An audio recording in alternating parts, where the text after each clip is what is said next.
Today at Dad Does, we are looking at the D-Link wireless and network camera. The model we're looking at right here is the 930L. It's a nice little camera which allows you to monitor anything through the web. It has an iPhone application as well. Let's take a closer look at it. Okay, now we're taking a look at the D-Link camera in my hand just to give you an idea of the relative size. It is pretty small. Let me just show you the back of it. There's obviously an AC plug on it. There's also a jack there, an Ethernet port, and that's for when you first configure it. You can hook it up to your router to configure it. In normal use, you would probably use it as a wireless camera. That's the real appeal of it. It's a wireless end device. You can use it wired through that Ethernet jack, but in most applications, you're going to mount it somewhere and it's going to wirelessly communicate.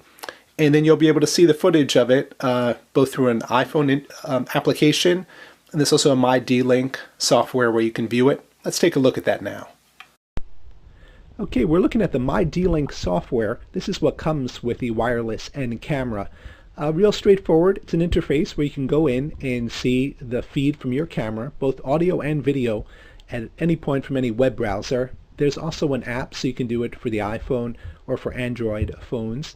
Looking at a playroom here, there I am walking onto the screen. So it's real straightforward. This is all happening through a wireless network, and has a nice wide shot on it. You can configure it as you like.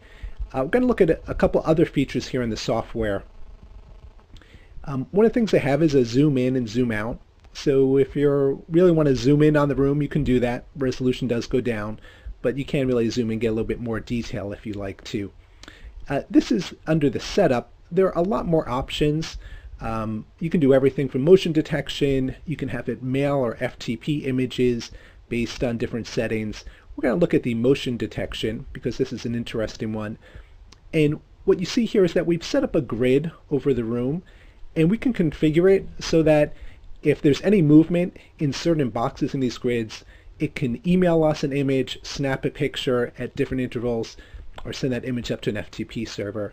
So just clicking off a couple here, and if there's any motion in there, it'll send an image. All right, let's head over to Dad Does and finish up some more information.